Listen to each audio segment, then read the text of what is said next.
Shalom. Bapak Ibu, semua baik-baik tentu ya. Bapak Ibu, kalau tidak berkeberatan sebelum saya membagikan firman Tuhan yang telah saya siapkan hari ini. Dan kita akan lanjutkan untuk share firman Tuhan.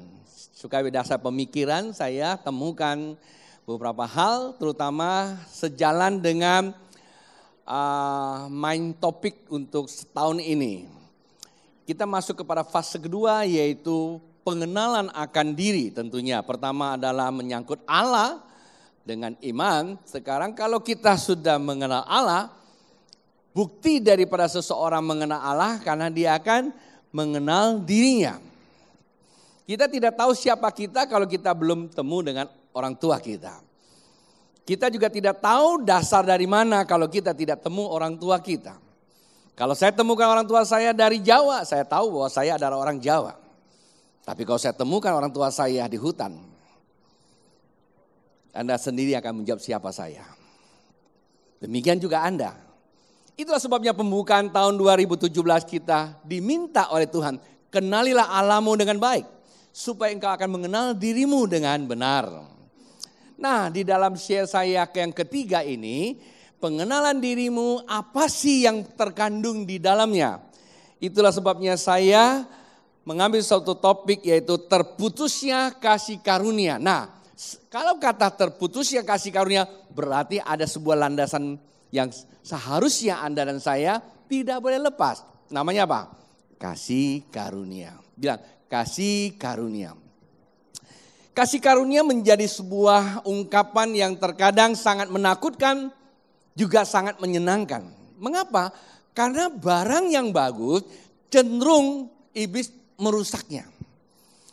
Nah, biasanya yang datang dari iblis beritanya lebih cepat. Akibatnya barang yang baik itu kita kurang. Ya, sebagian orang yang kurang mengerti atau kurang dalam bimbingan, begitu dengan kasih karunia, jangan. Karena memang sedang populer. Tapi ada sebagian orang beranggapan bahwa kasih karunia itulah yang benar. Lalu yang mana? Saya tidak berbicara tentang kasih karunia-nya, itu ada sebuah ungkapan. Tapi saya mau memaknainya. Nah, Anda dan saya perlu tahu maknanya tentunya ya, sehingga kita apapun persepsi orang silakan. Tapi kita punya sebuah persepsi yang perspektifnya Alkitab. Ya, bukan perspektifnya dari kata si Ano, kata si Ano, ya, kata si pendeta ini, kata si pendeta itu, kata si gereja ini, kata si gereja itu. Pusing Bapak Ibu karena dunia ini banyak gereja, banyak pendeta.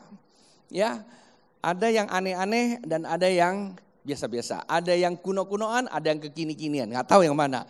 Saya ini termasuk pendeta yang di tengah-tengah lah. Ya, kadang-kadang kuno, kadang-kadang kini. Tadi hampir saya pakai baju yang kuno karena saya pakai agak kependetaan biasa, pakai jubahnya, kekunoan katanya. Tapi ya nggak salah terhadap itu, saya juga punya gitu. Pakai yang kekinian, katanya perjamuan kudus, pakai jas saja, ya oke. Tapi jangan lihat itunya, ya. Lihat apa yang disampaikan itu terpenting. Jangan terkecoh dengan penampilan. Walaupun penampilan itu perlu. Ya, gimana mau lihat di dalamnya sementara yang kelihatannya udah berantakan. Ya. Jadi perlu juga, tetapi lebih perlu lagi penampilan bukan sebuah rekayasa, tapi sebuah manifest yang benar. Artinya sesuatu yang berjalan terus menerus sesuai dengan itu berarti itu sah adanya. Alkitab katakan jikalau 2-3 orang yang menyaksikan berarti itu sah. Artinya sesuatu yang dilakukan terus menerus itu jadi karakter. Ya, itu udah menjadi karakteristik yang sudah terpermanen. Tapi kalau sesuatu yang dibuat wah kelihatannya bagus ya besok berubah lagi. Nah itu namanya bunglon itu. Kalau gereja shalom, haleluya. Di luar ya Anda tahu sendiri. Baik Bapak Ibu. Kita akan lihat firman Tuhan. Tolong dibuka, saya sudah siapkan teksnya juga. Menjadi dasar pemikiran Bapak Ibu yaitu Kejadian pasal 11 ayat 4 dan ke-7. Ini kejadian atau fase yang kedua setelah kejatuhan manusia dalam dosa. Dan dosa masuk ke dalam kehidupan manusia kali pertama yaitu Adam dan Hawa. Sehingga turunannya namanya Kain. Dan saya katakan ini fase yang kedua, nanti saya akan coba masuk ke situ untuk penjelasannya. Persoalan yang terjadi sebagai dasar pemikiran, boleh Bapak Ibu yang membacakan dari pasal yang ke-11, ayat yang ke-7, ayat yang ke-4 sampai 7. Ya, saya langsung saja minta dari pasal yang ke-11, ayat yang ke-4 sampai ke-7. Ini tentang Nimrod, tapi ini perbuatannya. Silakan. 2, 3.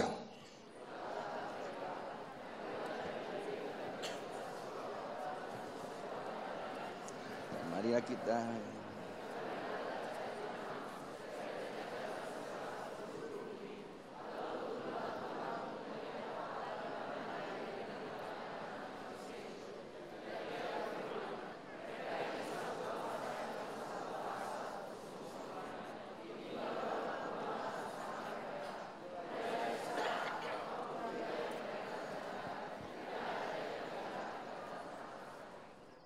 Bapak Ibu, di ayat yang ke-7 yang terakhir di dalam teks saya, baiklah kita turun dan mengacau balaukan di sana bahasa mereka sehingga mereka tidak mengerti lagi bahasa masing-masing.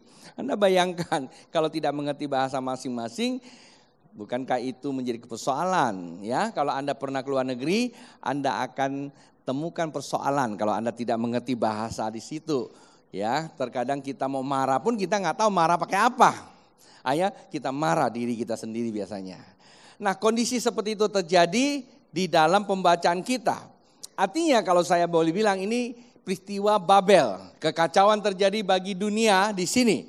Sampai hari ini kita rasakan. Nah, siapa yang membuat itu? Alkitab kata mari kita kacaukan. Kata mari kita di sini adalah huruf besar. Menandakan siapa di situ? Allah Bapa. Apakah Bapak Ibu tidak pernah berpikir begini? Kok Allah kok begitu ya?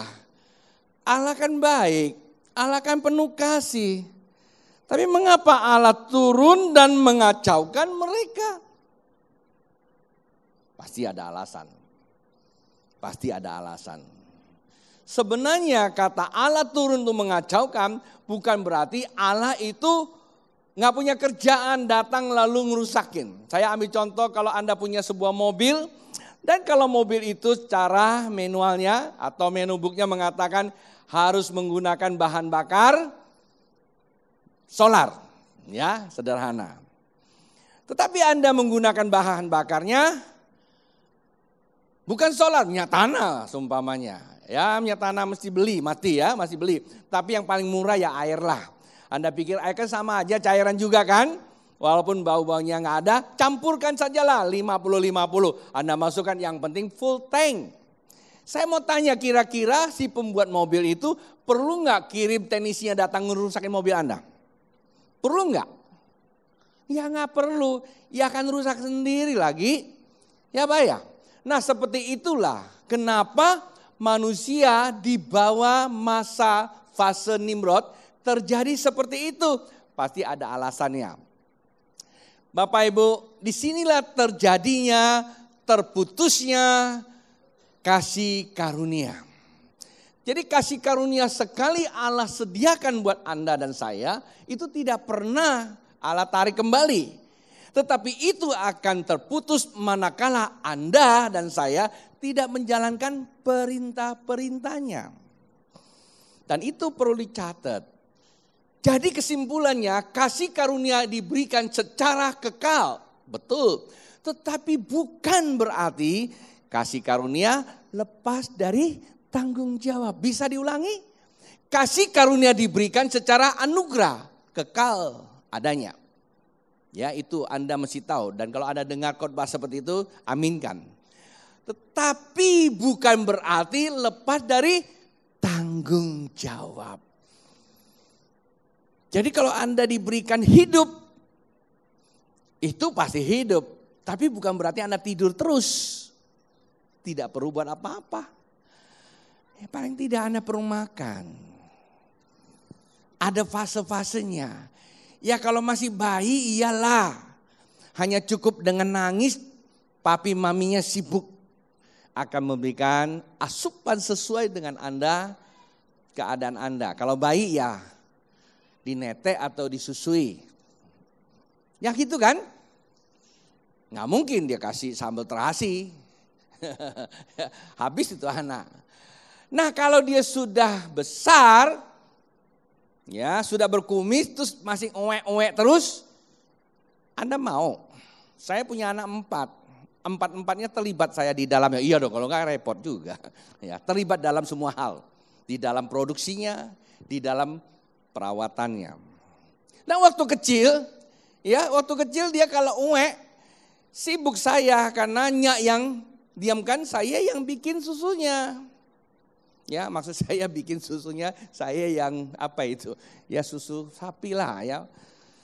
Nah seperti itu, ya saya masih kecil. Tapi kalau seperti tadi lagi main keyboard model begitu, uwek-uwek lagi. Gua bilang lu mau apa lu? Uwek-uwek situ. Itu kan main keyboard kan anak saya. Udah segini masih uwek lagi, ya masalah saya. Ada 2 kemungkinan. Kemungkinannya ada masalah terhadap anak itu. Sedih kan sampai orang tua ya. Nah Bapak Ibu, saya sedang bicara siapa ini? Sebenarnya saya sedang berbicara pada kita, kehidupan kita.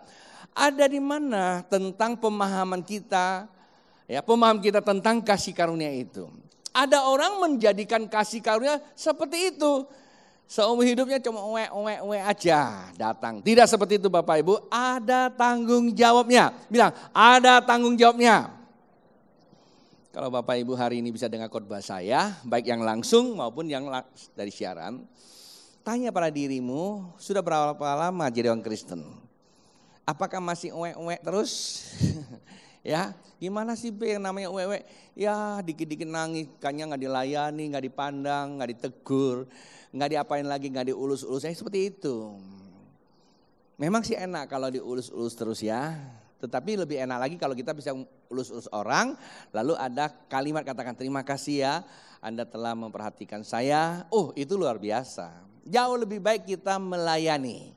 Satu hal yang terindah di dalam hidupku, melayani Engkau Yesus yang mulia dan layak disembah. Itu Tuhan kali pertama berikan lagu itu buat kami. Cermin kemuliaan. Saya tanya kepada teman-teman saya, karena sewaktu itu saya melayani seorang cukup ganteng, punya uang, kaya.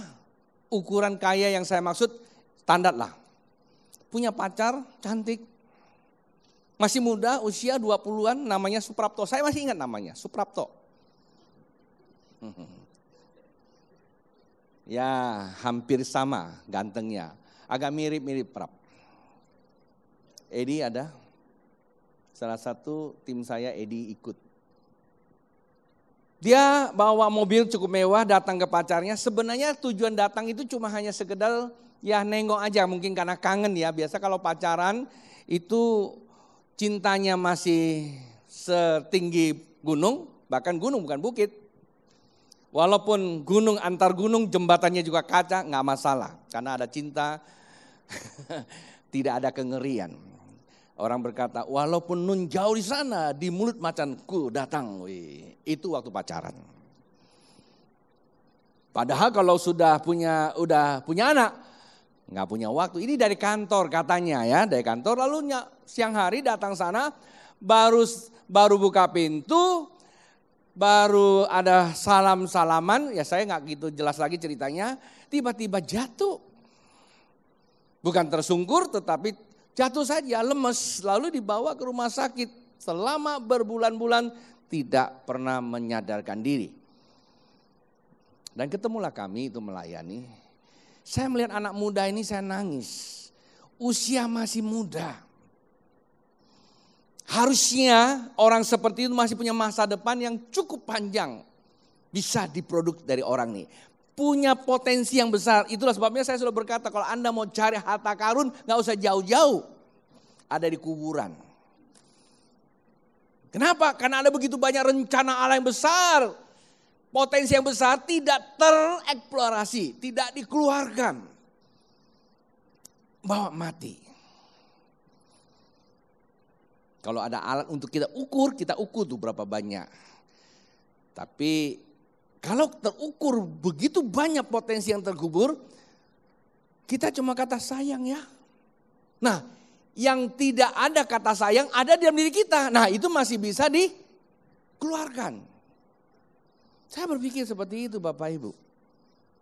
Karena saya tahu kalau diukur anak muda itu dengan kami, oh jauh. Mereka luar biasa, dia luar biasa, kami pikir. Tapi kondisi seperti itu apa yang bisa kita harapkan? Ya kita berdoa. Dan akhirnya anak ini karena ya terima Yesus dalam keadaan koma. Tapi keluarganya semua percaya Yesus.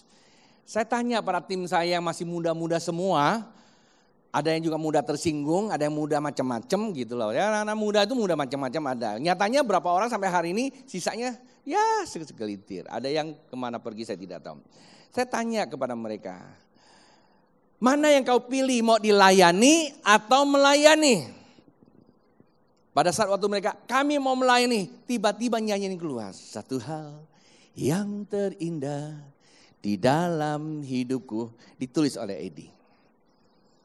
Dan lagu ini pernah dijadikan sebuah ajang festival lagu rohani di Denpasar kalau tidak salah. Dipakai menjadi lagu wajib. Waktu kami nyanyikan lagu ini, gereja ribuan orang diam. Hadirat Allah luar biasa. Bahkan kalau jarum jatuh pun kedengaran. Banyak jemaat dijamah Tuhan. Nah Bapak Ibu, ketika kita nyanyi kita bisa rasakan Tuhan hadir, tapi kita tidak menyadari katakanlah dalam hidup kita, cek kembali dalam diri kita, kita lebih suka dilayani atau melayani? Jauh, coba periksa ke dalam. Di mana posisi kita? Kalau kita sambung dengan kasih karunia, udah namanya kasih dan karunia. Kata karunia berarti ada tanggung jawab. Kalau Bapak Ibu tiba-tiba dikasih pisau, Anda mesti tahu tanggung jawab pisau itu untuk apa. Kalau Anda bawa pisau itu keluar langsung gini-gini orang, nanti Anda akan dijemput sama keamanan. Tapi kalau Anda dikasih pisau langsung keluar sana, Anda tebasin rumput yang lagi isi pasir itu, ya kan banyak rumput tuh. Itu Anda akan apa? Thank you ya. Nah, beda kan?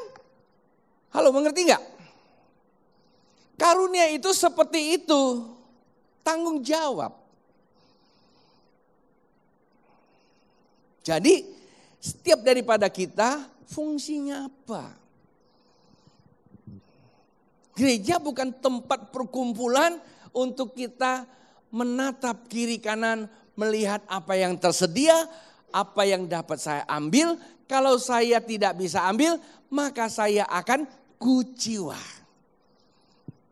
Bapak Ibu, kasus yang telah kita baca ini menimpa kepada Nimrod seperti itu.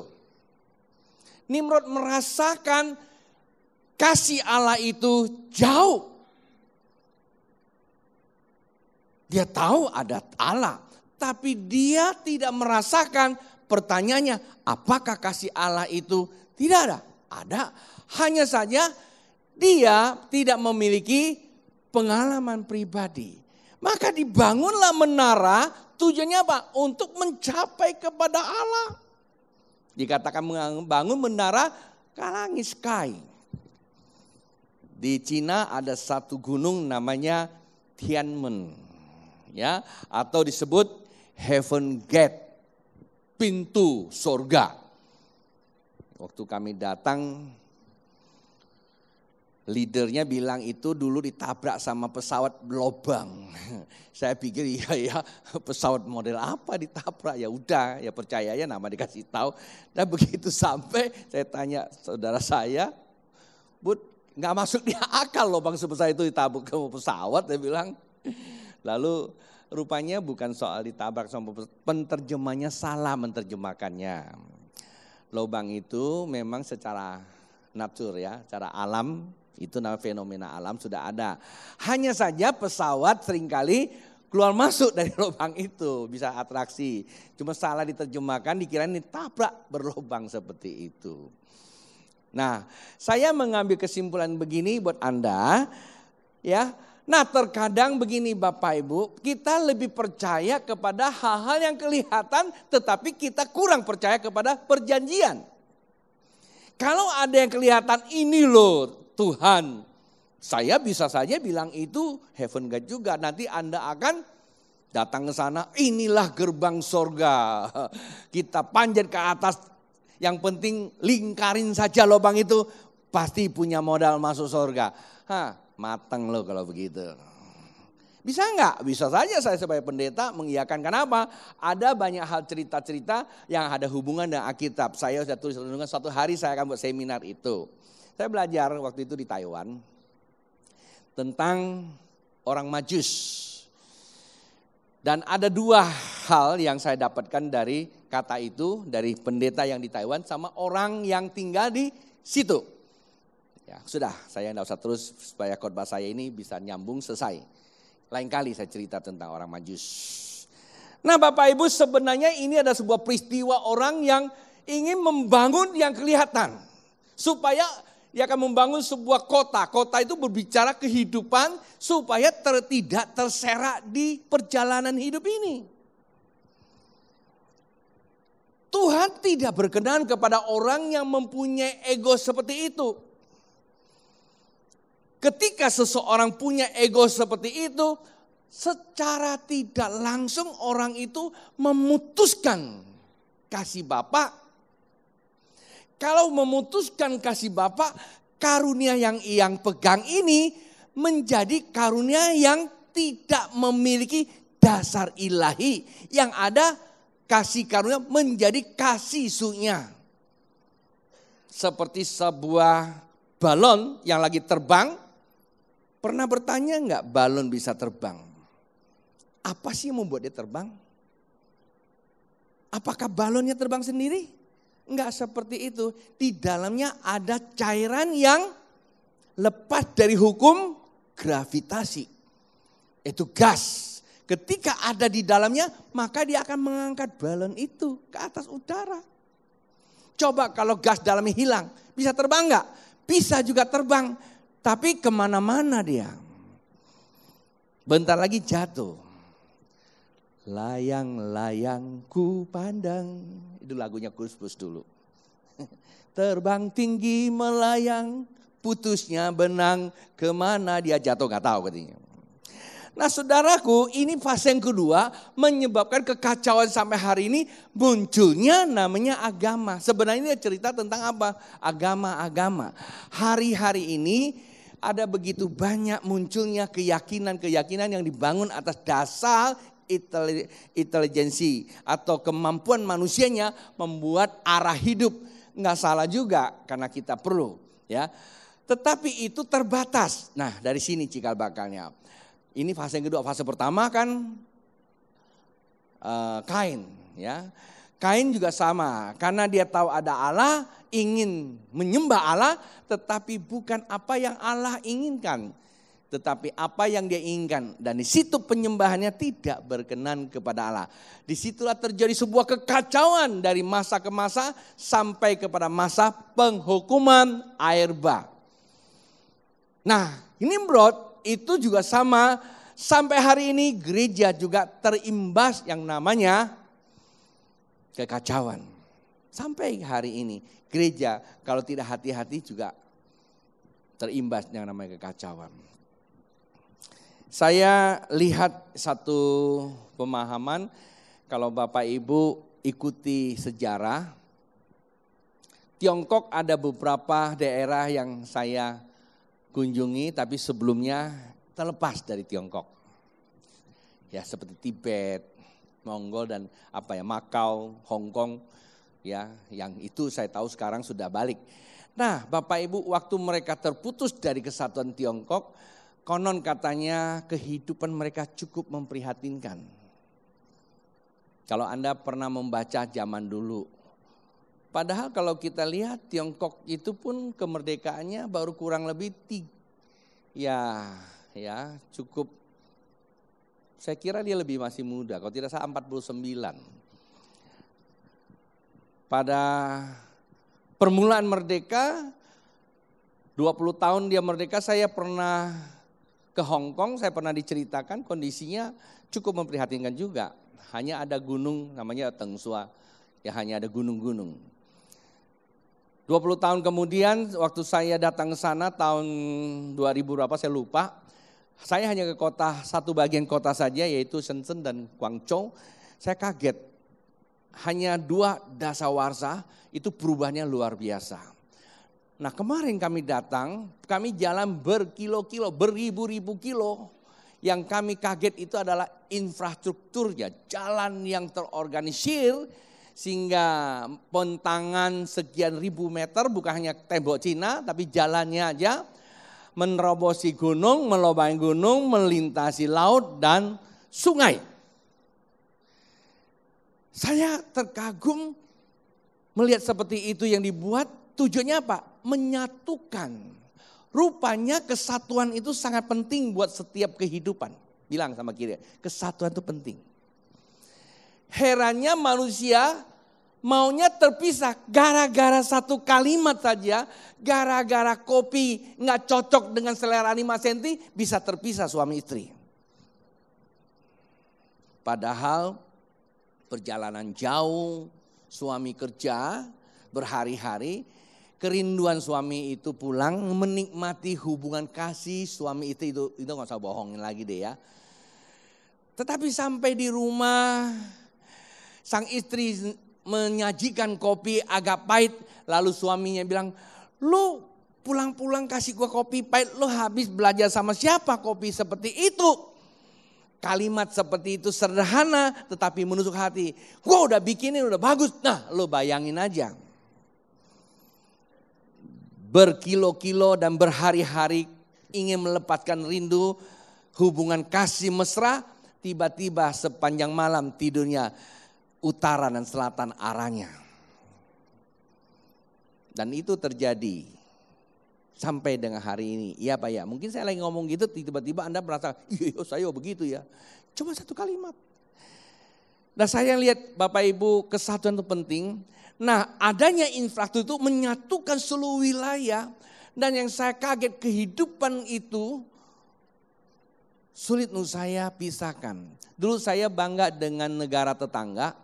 Sampai ke kota kecamatan saya masih bisa naik pesawat waktu kami pelayanan. Kecamatan, bukan kecamatan, kelurahan. Waktu kami diundang ke satu daerah itu tingkatannya kelurahan. Terus kami ngebayangin, kan ini di pedalaman, kami ngebayangin kami sudah bawa minuman, bawa bekal yang cukup gitu ya.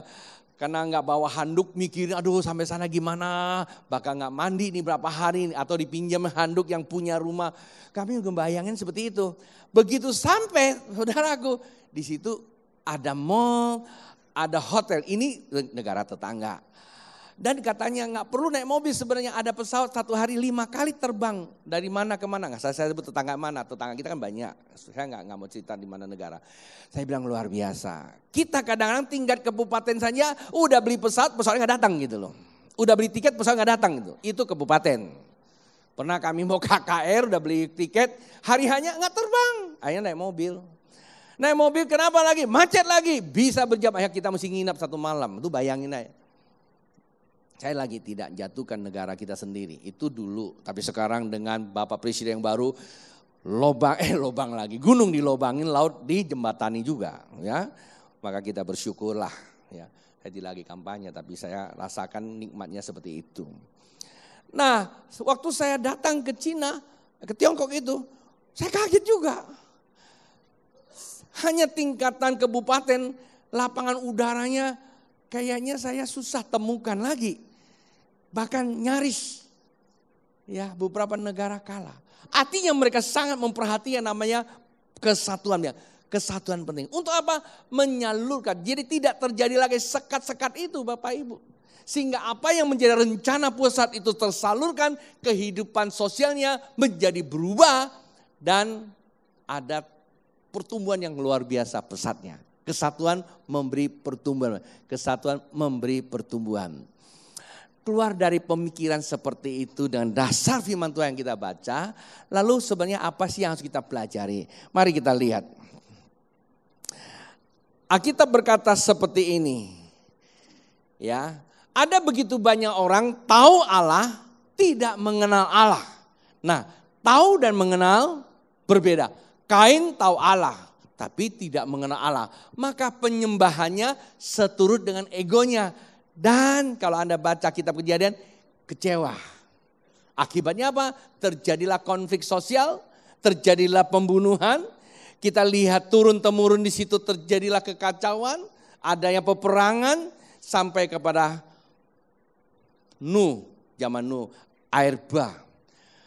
Keluarga yang buat rusak itu adalah munculnya seorang yang punya mental, ya, punya mental membelah kesatuan, namanya Ham. Gampang untuk kita membelah atau memutusnya kesatuan. Ketika kita melihat sesuatu yang kita tidak suka, kita bukan untuk memperbaiki kita, tapi kita memviralkan, kita menceritakan keluar. Walaupun itu benar, tetapi Allah tidak berkenan, yaitu Ham, itu pelanggaran Ham. Begitu melihat bapaknya yang sedang asik pesta pora kemenangan, ya, lalu dia melihat sesuatu yang tidak semestinya, tidak layak keluar dari orang tuanya, dia mulai cerita kemana-mana. Akibatnya dia kena kutuk namanya Ham. Nah, Nimrod adalah keturunan dari dia. Bapak Ibu, Anda tahu peristiwa Babel ini membuat dunia menjadi kacau balau. Tahu Allah tetapi tidak mengenal Allah, itu dilakukan Nimrod. Berakibat apa? Terputusnya kasih karunia. Bukankah hari ini kita banyak menjumpai seperti itu? Tahu Allah, tapi tidak mengenal Allah. Seakan-akan Allah ada di sana. Kita katakan, jangan mau percaya. Kalau Anda berkata Allah ada di gunung sana, ada di gunung sini. Kita lari ke gunung sana, lari ke gunung sini. Biaya besar, tenaga banyak, bahkan nyaris keluarga berantakan. Sekedar mengejar Allah. Alkitab kata akibatnya adalah kekacauan. Kenal Allah, tahu Allah, tidak mengenal Allah. Maka terputusnya kasih karunia.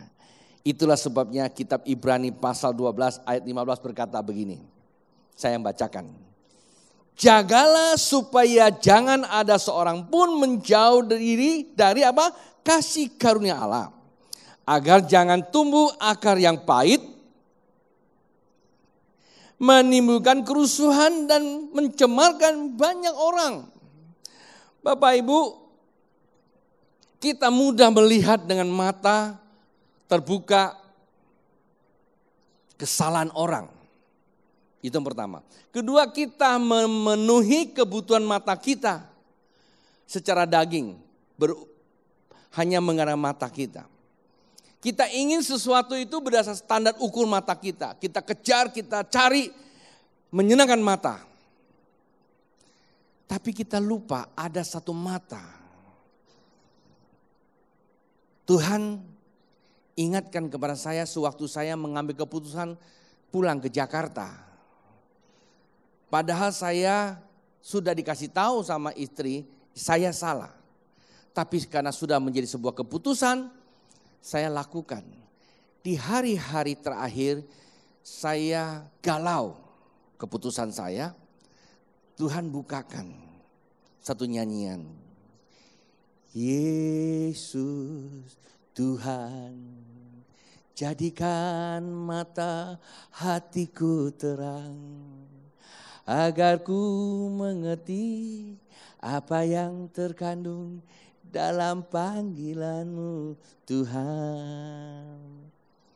Terbuka mata, rupanya mata jasmani saya melihat ketidakadilan. Saya diutus ke Pontianak selama 10 tahun, boro-boro untuk sekolah, boro-boro untuk menikmati hidup yang saya tergolong bukan orang kaya, lahir di kampung, tapi besar di Jakarta, cukup diberkati secara manusiawi. Umur 24 tahun saya sudah punya status seorang manajer, 26 saya sudah memimpin perusahaan orang dan punya perusahaan sendiri, Anda bayangkan. Sehingga saya ketemu Tuhan Yesus di umur yang masih relatif muda waktu itu, sekitar 30-an. 34 saya menyerahkan hidup saya sepenuhnya kepada Tuhan. Lalu Tuhan utus saya ke Pontianak. Sampai di sini mau bayar sekolah anak saja, saya nggak mampu. Padahal dulu saya bisa sekolahkan banyak orang. Kira-kira adil nggak secara manusia? Nggak adil. Saya minta belas kasihan dari orang yang mengutus saya. Jawabannya apa? Ujilah dengan imanmu. Terus saya nekat mengeluarkan ungkapan begini. Saya percaya Tuhan, Alkitab saya bulat. Janji Tuhan abadi. Lalu seorang penatua saya bilang, Ton, kalau iman kamu punya, kalau kasih karunia kami yang punya. Artinya kami nikmati kota dengan segala kecukupan. Karena saya merasa tidak adil karena mereka bisa beli bangku, satu bangkunya aja belasan juta. Loh kita ini butuh cuman hanya sebuah keyboard yang harganya cuma kadang 1-2 juta, enggak dikasih. Kecewa enggak? Kecewa cara manusia. Tapi itu yang terjadi. 10 tahun, saya mengambil keputusan begini, kalau lu bisa cocuit, wah tak mau. Itu kan daging ya, ini bahasa orang Teochew. Kalau kamu bisa bikin tanggal 1, saya bisa bikin tanggal 15. Toh kita sama-sama hamba Tuhan. Saya tinggalin. Saya ambil keputusan, saya akan kembali. Kenapa saya kembali? Karena ada bisikan dari orang, Jakarta butuhkan kamu. Kalau kamu gak dipilih di Pontianak, ada tempat lain untuk memilih kamu. Dulu saya terpancing, saya pikir iya ya balik lagi. Disediakan tempat semuanya cukup. Saudara kami keluarkan biaya. Tapi berdasarkan roh itu salah. Nyanyian itu justru membuka mata. Jadi mata jasmani melihat hal-hal yang tersedia. Tapi mata rohanimu, ya karena mata hatimu melihat apa yang di dalam. Apa yang terkandung di dalammu kita perlu lihat. Bukalah mata hatimu. Apa yang terkandung dalam panggilanmu sudah tercatat di dalam hatimu.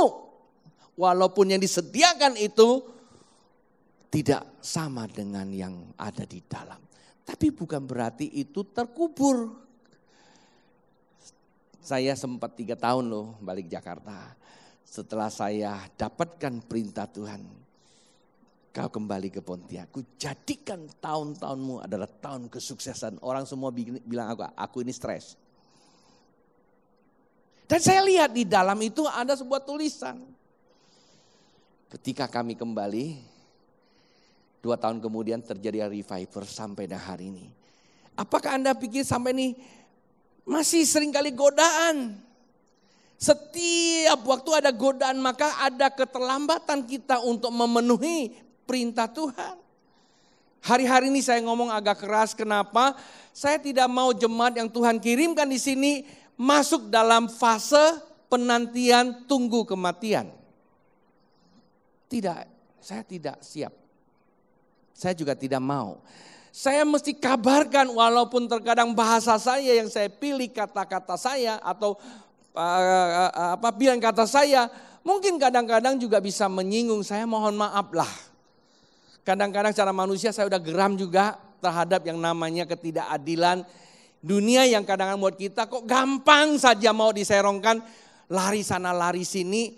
Akhirnya juga masih seperti itu. Kadang-kadang ujung-ujungnya saya juga yang capek, Anda akan cari saya lagi. Ya, kalau Anda lagi di atas langit, Anda akan cepat terbang ke satu bukit ke bukit lain. Tapi ketika Anda mengalami masalah, udah ke bukit, udah jatuh ke jurang, nggak satu orang pun yang datang kepada kamu, kan kamu akan ingat ada seorang yang pernah berdoa dulu buat kamu. Kamu datang, saya jadi capek gak? Jadi sebelum saya dicapain, saya mau capain dulu Anda. Benar. Saya sudah ngalami kenapa hampir, ini kan 25 tahun pelayanan nih.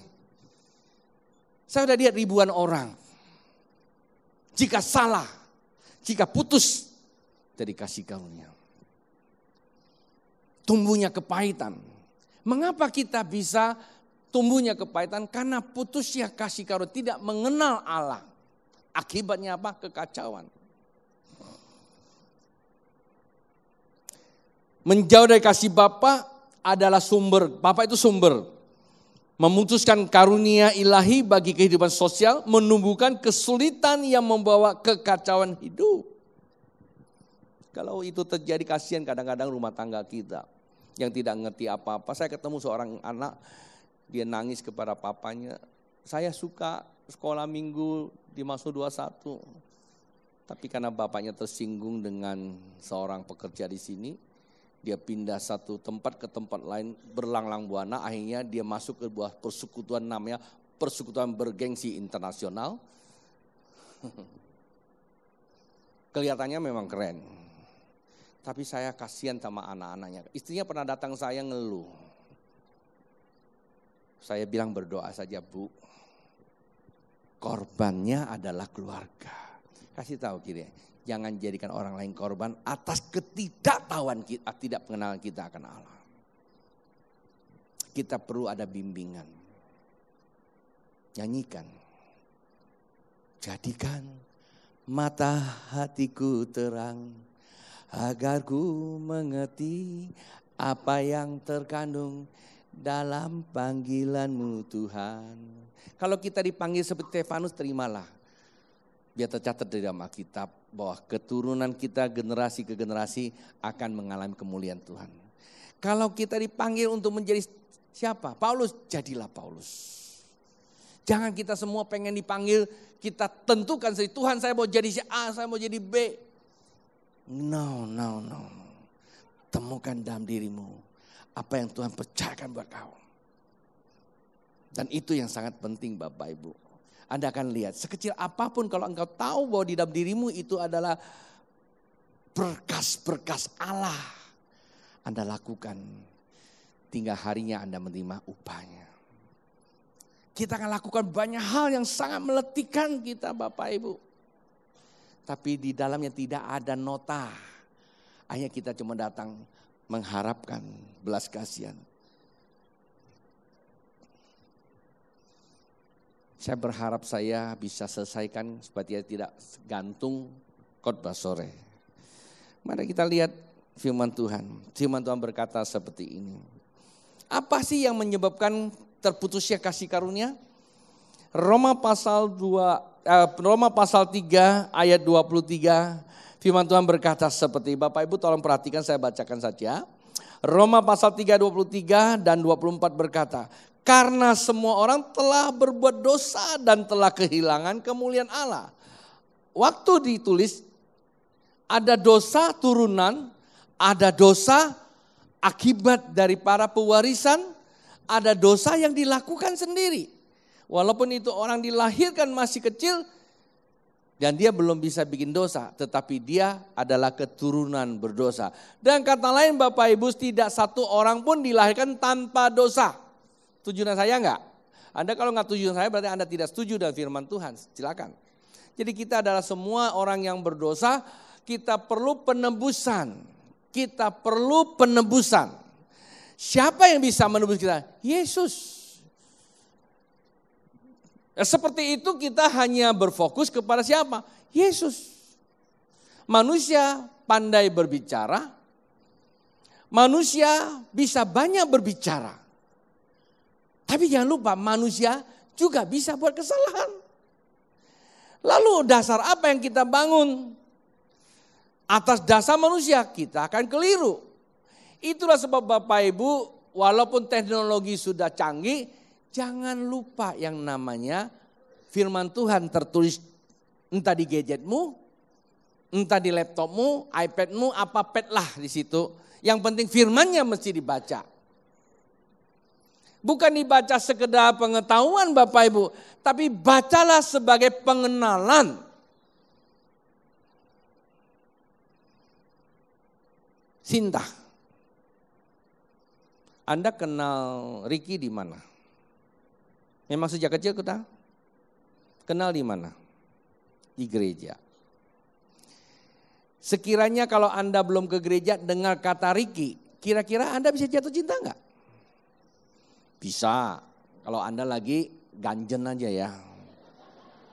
Yang penting terima aja walaupun apa yang terjadi. Bisa terjadi seperti itu, ada juga. Tapi saya yakinlah ya manusia yang normal tidak seperti itu. Tahu tidak cukup, umpamanya ada abang yang cukup baik namanya Denny.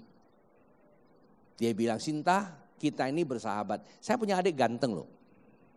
Hidupnya juga saya bisa jamin. Wah, saya ini pengusaha, ini contoh aja loh ya bro. Kalau benar juga gak apa-apa, pengusaha besar kok. Ya kan. Saya jamin Sinta, kalau kamu nikah sama dia pasti bahagia. Menurut Anda hanya sekedar pengetahuan itu berani gak ambil keputusan? Dan itu masih ada masalah. Berani sih ada jaminan. Jaminan manusia kan terbatas. Betul gak? Mengapa Anda mengambil keputusan menjadi istrinya Ricky? Karena saya sudah berkati sini berarti udah satu. Apa yang mendasari Anda? Karena kenal. Di mana kamu bisa kenal? Ada yang memperkenalkannya. Yaitu gereja di mana kamu sama-sama di situ. Saya tidak bicara gerejanya. Artinya pengenalan itu butuh media. Pengenalan Allah kita itu butuh medianya ini Bapak Ibu. Bukan kata orang. Saya kadang-kadang tuh mau geram tuh. Saya kadang mau marah juga. Kamu bodoh banget ditipu sama orang. Saya bilang keluarkan biaya besar. Disuruh ke sana sini hanya cari Tuhan. Pada Tuhan ada di rumah kamu, ada dalam diri suamimu, ada dalam istrimu, ada di dalam anak-anakmu. Ketika kamu bersekutu, di situ hadirat Allah, kamu akan diubahkan. Ngapain kamu tinggalkan semua ke sana sini, sementara di rumah banyak yang kecewa. Pulang bukan bawa damai, bawa malapetaka. Kira-kira yang seperti itu banyak enggak Bapak Ibu? Saya lagi khotbah begini, saya nggak jamin deh semua dengarnya damai. Pasti ada yang kecewa dan bahkan ada yang marah ketika saya berkata seperti itu. Karena yang ditonton jutaan orang. Gereja kehilangan esensi. Pagi tadi seorang guru saya cerita begini. Dia pernah tegur seorang sahabatnya di gereja besar. Dia bilang kalau gerejamu sediakan cara entertainment. Dia bilang saya tidak tahu kapan gerejamu akan runtuh. Sebab hari-hari ini Tuhan sedang meruntuhkan Babel. Artinya sifat-sifat keegoisan yang dibangun seperti Nimrod. Membangun menara supaya tampak sebuah kota. Kalau gereja kita mau ulang tahun, panitia menyediakan dana besar. Sebenarnya bukan untuk heboh. Dana itu untuk memperbaiki sebagian gedung kita yang sudah hampir belasan tahun juga ya. Sudah rasa-rasanya cukup buat kita untuk berubah sedikit. Tapi perubahan itu tidak menjadikan Tuhan lebih besar, enggak. Saya juga ngerti waktu saya pergi itu ubinnya marah dia karena enggak masuk dalam target kepanitiaan. Yang ditargetkan panitia cuma hanya peralatan LCD buat Anda bisa lihat lebih baik aja. Itu ubin enggak ada anggarannya, tapi dia ngamuk. Katanya lompat keluar semuanya pecah-pecah. Anda bayangkan aja. Itu ubin aja bisa ngamuk kalau nggak diubah. Jadi kalau Anda dengar seperti ini. Anda tergerak silakan Anda mau buat apa di situ. Saya ingat satu ketika saya pernah khotbah begini. Tiba-tiba ada bosnya dari grup mulia. Saya ngomong aja langsung perusahaannya. Karena memang ini saya nggak kenal. Saya nggak usah sebut sekarang jadi apa. Gereja kita yang lama, dia panggil panitianya, itu ubin semuanya saya ganti. Karena dia memang dari keramik juga kan. Betul. Kalau Anda ngerti panggilan Tuhan, kalau pas di sini ada kuponnya maksudnya tuh, lama Anda ngelihat, Anda coba cek lagi, ada gak sih kira-kira tulisannya kamu mesti kasih itu loh keramik, kamu mesti kasih itu parkir. Kalau ada cepat-cepat keluarin lah. Daripada simpan itu nanti Anda bawa mati juga akan dituntut loh. Ini kupon udah bawa, udah kasih kamu, bukan kamu pergunakan tapi kamu simpen aja sampai mati. Panitia tidak minta sponsor dengan saya tapi tiba-tiba saya ingat aja. Jadi gini, waktu saya masih jadi pengusaha, saya konsultan. Jadi saya konsultan, saya buat proyek saya yang terakhir itu di Kalimantan Barat juga. Salah satu hotel dengan teknologi yang super canggih pada masa itu, sistem kontrolnya computerized, ya. Kami ambil bagian dalam perencanaan mekanikal dan elektrikalnya. Selesai itu saya bertobat. Saya nggak dibayar, proyek itu bukan saya nangani karena saya hanya konsultan. Fee konsultannya saya tetap punya hak, nggak besar-besar banget, cuma 2,5% dari jumlah. Saya masih ingat angkanya lumayan besar. Waktu di Jakarta saya minta penyelesaiannya, bikin berita acara, sudah perintah bayar ke Pontianak, saya bawa bon itu. Di dalamnya sebelum saya serahkan saya baca dulu. Waktu itu kan nggak seperti sekarang bisa difotokopi kan banyak. Saya kasih, saya pikir ya jujur-jujur aja dia. Bonnya saya kasih. Sampai di sini bilang, ya entar. Entarnya tuh sampai berapa tahun entar mulu. Ya lama-lama gak ada bukti. Anda bayangkan. Dia bawa kupon itu perintah bayar tapi disimpan sama dia. Terakhir saya sudah jadi pendeta. Mau nagih pakai apa? Kalau dulu mah gampang perintahkan anak buah saya cabut tuh barangnya. Kan sekarang gak bisa. Saya pernah datang ngemis benar-benar. Saya berdua sahabat saya di gereja. Ketemu dia, tolong dong. Berapa aja? Saya dikasih 2,5 juta. 3 tahun di Pontianak pelayanan dikasih 2,5 juta kayak durian runtuh bener-beneran. Karena belum pernah terima uang sebesar itu loh, udah lama banget. 2,5 juta itu pun mungkin belum 1% dari yang harusnya bayar sama saya. Itu kupon dia simpan. Dan kemarin saya ketemu dia lagi makan kue tiaw, saya perhatiin mukanya, kayak ini orangnya. Begitu saya keluar, kayaknya dia gak lebih keren dari saya sekarang deh. Dia pakai mobil box. Mungkin lagi ngisi barang. Kalau dulu Mercy, ya saya kalau kasih tahu orangnya Anda akan kaget. Saya sedih ngeliatinnya. Kok jadi ke jalannya gini? Saya mau panggil takutnya tersinggung. Saya perhatiin aja. Saya kasih tahu samanya itu loh orangnya yang nahan bon saya. Harusnya dia bayar tapi dia nggak bayar. Toh nggak lebih kaya saya. Tepuk kiri kan hati-hati loh bonnya Tuhan jangan ditahan. Ya nanti minta hati, minta Tuhan jadikan mata hatiku terang. Apa sih yang Anda mesti bayar kepada Tuhan lewat keluargamu? Keluargamu mana? Anak istrimu. Apa yang kau belum bayar? Bayar. Gerejamu. Kau bisa senang entertain di luar dengan sesuka hatimu. Saya katakan itu tidak akan membuat kamu puas. Anda boleh pergi tiap hari ke salah satu hotel yang terkenal di Jakarta. Kalau Anda lewat tol itu kayak ada sarang laba-laba cengkrami. Anda boleh tinggal bertahun-tahun sana, nggak usah sama anak istrimu. Mungkin Anda bisa rasa bahagia. Saya kemarin diceritakan tentang keadaan di dalamnya. Terus saya bilang, boleh be kita ke dalam, ngapain? Ya penginjilan, hati-hati. Bukan kamu nginjil, kamu akan diubahkan. Bukan kamu mau ubah mereka, mereka akan ubah kamu, saya bilang gitu. Jangan coba-coba.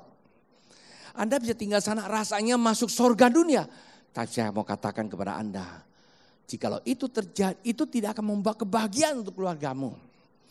Tapi kalau apa yang Anda lakukan, Anda buat istrimu, suamimu, anakmu, itu akan menyatukan kehidupan yang luar biasa.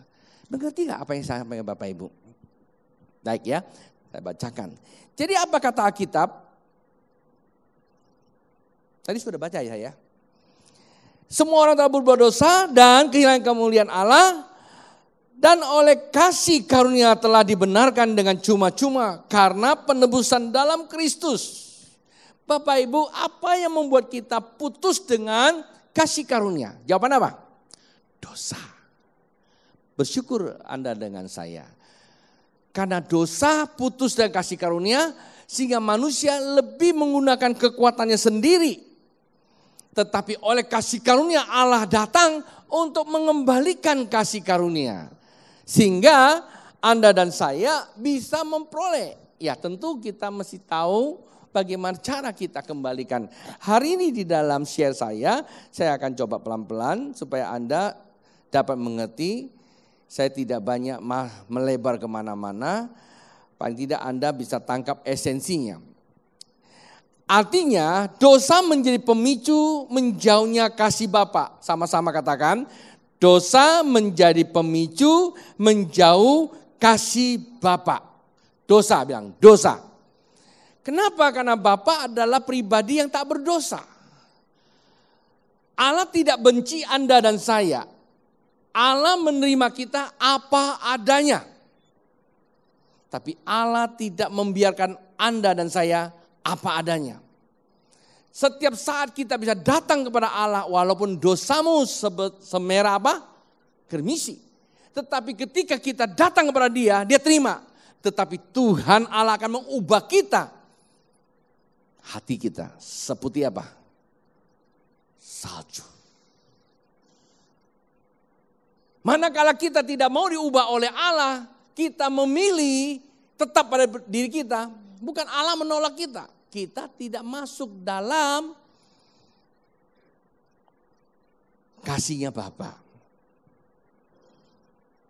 Itulah sebabnya Alkitab katakan Yesus datang menyatukan kembali kasih Bapa, menyalurkan karunia ilahi, sehingga Anda dan saya menjadi warga ilahi, menumbuhkan kehidupan baru dalam kerajaannya. Bapak Ibu, kita dalam hidup ini hanya satu sebenarnya. Alkitab katakan cari dahulu kerajaan Allah, bukan kita cari sana cari sini. Kerajaan Allah di mana? Alkitab kerajaan Allah ada di dalam dirimu. Bilang kerajaan Allah ada dalam dirimu. Bukankah Alkitab berkata seperti itu? Ini mana kerajaan Allah? Kata Rasul Paulus, kerajaan Allah ada di dalam dirimu. Artinya apa? Keputusanmu, pengenalanmu tentang kerajaan Allah itu. Kita tahu ada kerajaan Allah, kita cari. Tahu itu udah benar, itu sudah baik. Tetapi kita cari ke sana sini, itu yang menjadi masalah. Maksud Tuhan cari itu ada di dalam dirimu ada kerajaan Allah. Ketika kita temukan kerajaan Allah, maka kita akan hidup di dalamnya. Kita lihat dulu dosa menjadi pemicu. Dosa menjadi pemicu menjauhnya kasih Bapa, putusnya karunia ilahi. Nah ini dia, Anda bisa lihat apa yang terjadi dalam Yesaya pasal 59 ayat yang pertama, Bapak Ibu, saya bacakan ya. Yesaya pasal 59 ayat yang pertama dan yang kedua berbunyi seperti ini. Sesungguhnya tangan Tuhan tidak kurang panjang untuk menyelamatkan dan pendengarannya tidak kurang tajam untuk mendengar. Bapak Ibu pernah berdoa rasanya Tuhan jauh enggak? Pernah enggak? Kok didoakan gak jawab-jawab? Cek ini sudah merah tapi tidak pernah berubah warna. Sebenarnya ceknya udah berubah warna, hanya hatimu yang tetap aja hitam. Jadi kelihatannya seperti itu. Iya kan? Waktu kita bicara kayaknya Tuhan jauh banget. Akibatnya apa? Tuhan tolong saya. Karena Tuhan tidak jawab, saya jawab sendiri saja. Kan begitu biasanya. Halo? Pernah ngalami begitu gak? Doa rasanya Tuhan jauh. Dulu kalau ada cerita begini, kalau dulu saya masuk gereja rasanya langsung Tuhan hadir zaman saya bisa nangis dengan nyanyian pertama saya udah nangis. Sekarang nyanyiannya habis, saya belum bisa nangis. Saya jangan bingung juga dia ngomong begitu ya. Dulu kalau saya masuk gereja pintu saja saya begitu lihat ada orang shalom, hati saya sudah rasa, aduh udah mau nangis. Dia bilang. Sekarang saya sampai lompat-lompat nggak nangis dia bilang. Seakan-akan Tuhan sudah jauh. Saya Tuhan tidak ada. Pernah ngalami begitu enggak? Ya, terkadang kita nggak mau ngaku. Kita biasakan aja. Saya mau katakan, kalau memang Tuhan seperti itu, kayaknya saya nggak mau jadi orang Kristen deh. Benar. Tuhan tidak pernah tinggalkan kita dimanapun kita berada. Karena dunia, Tuhan tidak di dalam dunia. Dengar kali, Tuhan tidak ada di dalam dunia. Kalau Tuhan ada di dalam dunia berarti kecil, karena dunia itu adalah produknya manusia. Dunia ada di dalam Tuhan, tetapi dampaknya kasih Tuhan ada di dalam dunia. Saya berikan contoh. Ini air sekarang ada di dalam botol. Dari mana? Ketika botol ini saya masukkan ke dalam air, sebenarnya air itu tidak di dalam botol ini. Air itu besar, tapi karena botol ini masuk ke dalam air, maka air itu memenuhi botol ini. Sesungguhnya air tidak di dalam botol, dia tetap ada di luar. Mengerti gak Pak bahasa saya? Tapi karena ini saya masukkan ke dalam air, maka dia penuh. Seperti itulah dunia. Tetapi karena dunia itu ada sebuah perbuatan, manusia terbangunnya seperti itu, ada nggak Allah di dalamnya? Ada Allah di dalamnya. Tetapi Allah tidak di dalam dunia. Tetapi kehadiran dunia, Allah ada di dalam dunia. Nah, kita sama seperti itu. Sebenarnya Allah tidak ada di diri kita. Tetapi kehadiran Allah ada dalam diri kita. Manakala kita percaya Allah percaya bahwa kita ada di dalam hadirat Allah, maka Allah itu ada dalam hati kita. Dia memenuhi kita. Jadi di mana letaknya? Saya sudah khotbahkan 2 bulan tentang iman. Kata kuncinya seperti itu, Bapak Ibu. Yesaya menuliskan, bukan tangan Tuhan tidak kurang panjang untuk menyelamatkan dan pendengarannya tidak kurang tajam untuk mendengar seruan Bapak Ibu. Kalau Bapak Ibu ada berdoa untuk masalah usahamu sampai hari ini, kok masih tidak dijawab-jawab? Sementara musuh-musuh saya tidak kenal Tuhan, udah melaju seperti apa? Kok saya masih saja Senin dan Kemis? Lalu mulai kita mencari kambing hitam. Jangan-jangan sana, jangan-jangan sini. Kan seperti itu Bapak Ibu. Tetapi apa jawaban Alkitab? Ayat kedua. Tetapi yang merupakan pemisah antara kamu dan Allahmu ialah segala kejahatanmu. Dan yang membuat dia menyembunyikan diri terhadap kamu sehingga ia tidak mendengar ialah segala apa? Dosa. Bilang, yang menjadi persoalan adalah dosa. Artinya kasih karunia Tuhan adalah kebenaran yang hakiki. Gak bisa ditutupi lagi. Karena itu ketika permasalahan terjadi dalam hidup, jangan terlalu cepat menyalahkan keadaan. Kita paling gampang menyalahkan. Saya masih masuk ke dalam musim panas, maka sakit panas. Sering kali panas dalam mulu. Saya masuk dalam musim dingin, maka sekarang saya pilek. Kami kemarin jalan panas dingin. Kami tetap sehat walafiat. Begitu saya mendarat di Pontianak, saya tidak dikasih jadwal, katanya Babe mesti istirahat. Saya bilang enggak, saya mesti khotbah. Walaupun saya belum istirahat di rumah bongkar-bongkar tas, saya langsung masuk gereja. Sempat 2 jam saya berkhotbah, 2 sesi. Kita paling gampang cari alasan, saya belum sehat. Saya pusing. Bisa enggak? Bisa. Tapi karena kamu gak mengenal siapa Allah Anda. Kita cari alasan. Sering kali saya katakan begini kepada jemaat Tuhan. Orang yang paling pandai cari alasan itu adalah orang yang paling apa?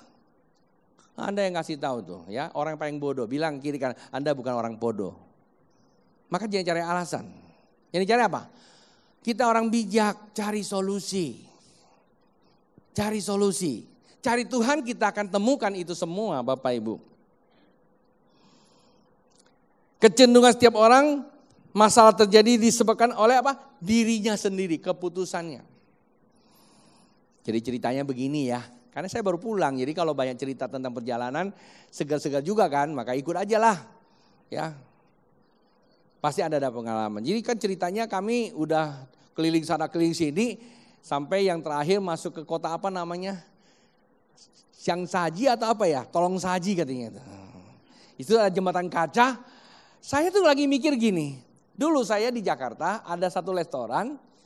Waktu masuk di bawahnya ada kolam ikan. Ya kan? Tapi terbuat dari kaca. Nggak ada satupun kami yang berani liwatin itu. Di Jakarta, di Pecenongan saya kalau nggak. Jalannya kita semua begini aja.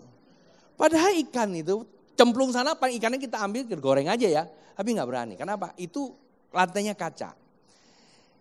Fobianya seperti itu loh, hampir semuanya sama.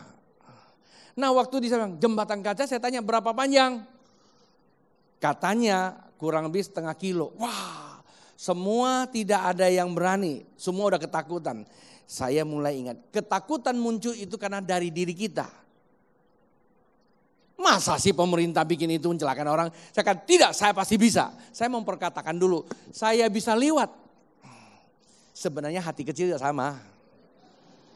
Jujur aja lah. Tapi saya bisa. Saya tidak membuat sebuah ketakutan. Saya tidak mau bikin rombongan saya ketakutan juga. Sampai sana saya lihat bawahnya, wih, nyaris tak kelihatan. Saya ambil kodak, foto kamera, saya foto aja. Kan suka foto kan. Tahu-tahu saya udah tengah-tengah. Waduh, waktu di tengah, rasa takutnya udah hilang. Saking excitednya saya lompat-lompat gitu loh. Kan disuruh lompat-lompat karena saya pakai live kan. Pakai video call ke keluarga. Papa kan, cucu saya yang lompat, saya lompat. Itu goyang jembatannya. Saya pikir kalau memang cemplung, besok abu saya dibawa pulang. Terkenal toh? Konsep saya cuma satu. Nyatanya enggak. Jadi ketakutan itu muncul karena perasaan. Keberanian kita bukan nekat, ada perjanjian. Bapak Ibu, saya mau katakan kepada kita semua. Jangan terlalu cepat kita menyalahkan di luar sana. Salahkanlah di dalam dirimu. Kalau Anda datang sana tidak bisa nyebrang, jangan bilang pemerintah Tiongkok menyediakan kaca, bahaya. Yang bahaya Anda sendiri yang gak berani lewat. Bilang sama kiri, itu Babe lagi ceritain kamu loh. Ya, belakangan denger aja. Ada banyak hal, jelas Tuhan suruh tapi kita gak berani, takut. Tante Babe khotbahnya pasir, uruk, padahal gak tahu utang saya banyak belum bayar. Babe gak tahu aja. Nah, kalau kamu takut gak usah bayar, maka kamu tidak akan pernah bisa bayar. Kalau usaha kita ada masalah, jangan persoalkan usahamu. Persoalkan dirimu beres gak sama Tuhan. Sekali waktu ada seorang sahabat saya, dia ngalami masalah besar. Usahanya ngalami terobosan. Saya pikir bingung juga hadapi orang seperti itu. Saya berdoa, Tuhan kasih tahu sama saya bilang, saya tahu kamu banyak rugi. Tuhan kasih tahu saya. Nyaris. Tinggal hanya satu lepak lagi habis saya bilang. Tapi saya bilang kamu cek kembali kamu punya masalah sama Tuhan. Dan Tuhan kasih dia mimpi, dia kaget. Dengan bersusah payah dia kumpulkan semua, dia beres sama Tuhan dulu. Hari ini saya dengar cerita dia. Orang ini gak di Pontianak, di luar. Di luar itu Jakarta, Singapura, di mana saja bisa kan. Dan dia mengalami terobos yang luar biasa. Sama Tuhan jangan hitung-hitungan, bilang. Sama Tuhan jangan hitung-hitungan. Anda bilang saya gak hitung-hitungan sama Tuhan, saya cuma hitung sama gereja saya aja kok. Kalau Anda hitung-hitungan sama gerejamu berarti Anda tidak tahu bahwa gerejamu adalah gerejanya Tuhan. Kalau Anda tahu ini gereja Tuhan berarti Anda hitungan sama gereja, berarti Anda sedang berhitungan sama Tuhan. Terus lagi ya. Ya sudahlah, nanti saya sambung sore aja. Ya, saya jam sudah selesai. Mari pemusik. Ya, intinya nanti sore. Kalau Anda mau diberkati datang, kalau nggak mau juga nggak apa-apa. Ya, cukuplah Anda sampai kepada penderitaannya saja, karena saya baru bicara penderitaannya, belum anugerahnya. Ya, dosa yang membuat terpisahnya kasih, kehilangan karunia, kerjanya jadi letih, lesu, lelah, capek. Kalau orang capek mukanya juga memuji orang, coba Anda kalau lagi capek ngomong sama istri aja kamu bisa mukanya apa? Monyong itu ya, namanya bimoli ya, bibir menonjol 5 cm ya kan. Karena capean ngeden gitu loh, ngomong sayang, Anda bukan sayang, nyeluduk istri, nyeluduk suami gitu loh. Nah itulah kenapa, karena dosa membuat orang tiap hari mengeluh. Ngeluhnya apa? Capek. Ya, manakala kita temukan kasih, Bapak Ibu, ada satu kekuatan dari kasih itu. Ketika kita temukan kasih itu, maka yang satu inilah membuat kita terbang tinggi bagaikan Raja Wali. Bagaikan Raja Wali. Bagai Raja Wali. Hafal gak lagunya? Walaupun yang buat lagu ini sedang terbang-terbang, tapi kita mau terbang bersama dengan Raja Wali. Nanti sore kita akan bahas tentang bagaikan Raja Wali.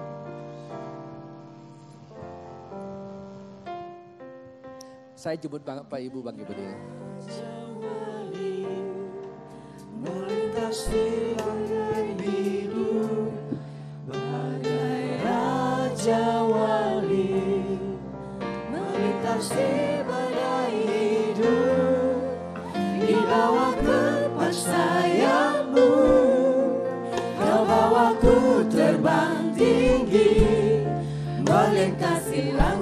biru bagaikan Raja Wali.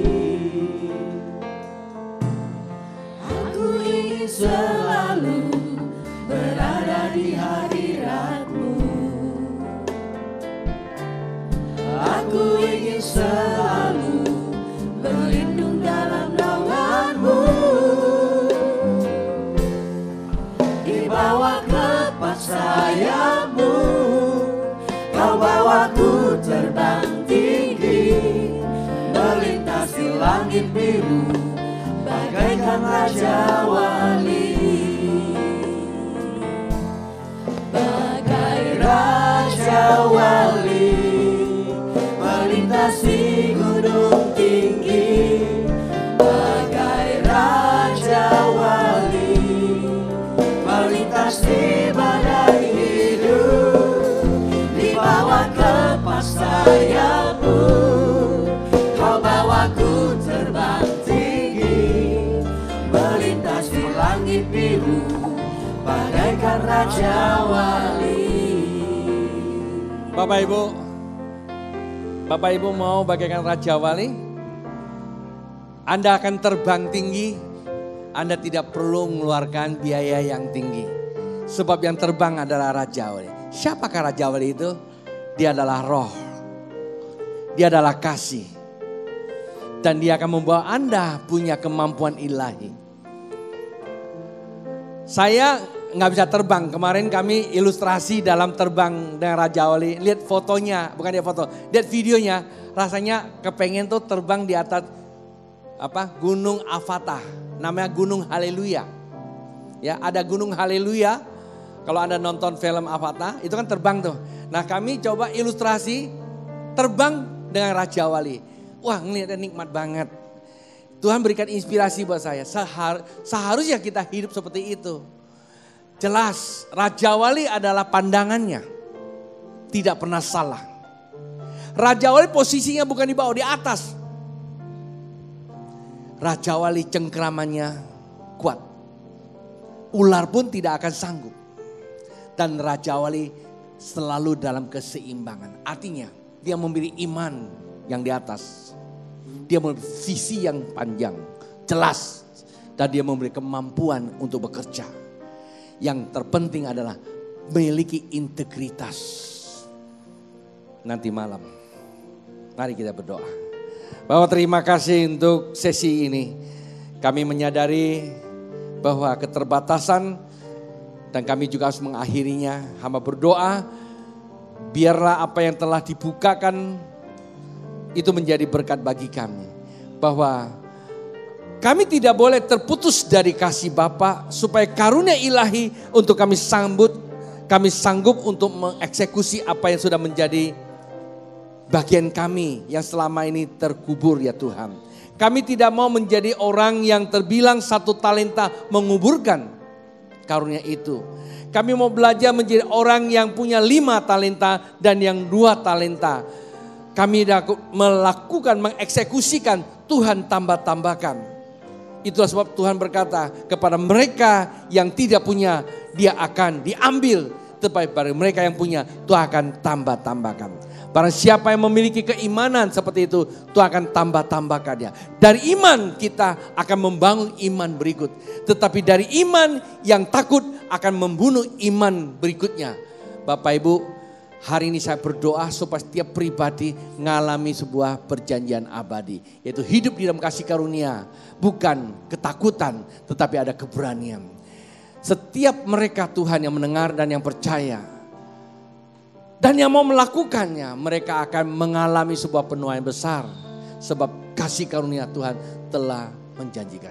Kalau hari-hari ini mereka tahu ada Tuhan. Sebagian yang belum mengenal Tuhan secara benar.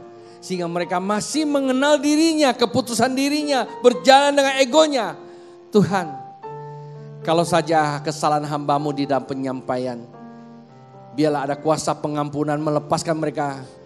Supaya mereka tetap di dalam damai sejahtera-Mu. Tetapi kalau penyampaian hamba-Mu itu adalah kebenaran-Mu Tuhan. Engkau memperkuat untuk terobos lebih dalam supaya mereka merdeka dan bisa mengalami terbang bagaikan Raja Wali. Hamba mintakan itu Tuhan. Pisahkan kami dari semua gangguan apapun dalam hidup ini. Tetapi kami mau masuk di dalam anugerah-Mu yang besar. Terima kasih untuk kemuliaan-Mu. Jemaat yang dikasih Tuhan dan saya kasihi, ibadah kita pun sudah selesai. Dan sekarang pulanglah serta membawa berkat dari Bapa, cinta kasih Tuhan Yesus di dalam persekutuan Roh Kudus membawa sekalian dari saat ini sampai Dia datang 2 kali. Persembahan yang Anda berikan atau pengembalian perpuluhan, segala keputusan-Mu yang Engkau ingin kembalikan kepada Tuhan, kesempatan yang baik buat Anda melakukannya. Setiap pemberian-Mu bukanlah untuk kemanusiaan, walaupun kemanusiaan diberi hak untuk mengelolanya. Tapi kalau kau buat untuk Tuhan, artinya kau percaya dan kau mengenal Tuhan. Di dalam nama Tuhan Yesus berkat Allah turun atas setiap jemaat-Mu. Yang percaya katakan amin. Tuhan memberkati, selamat berhari Minggu.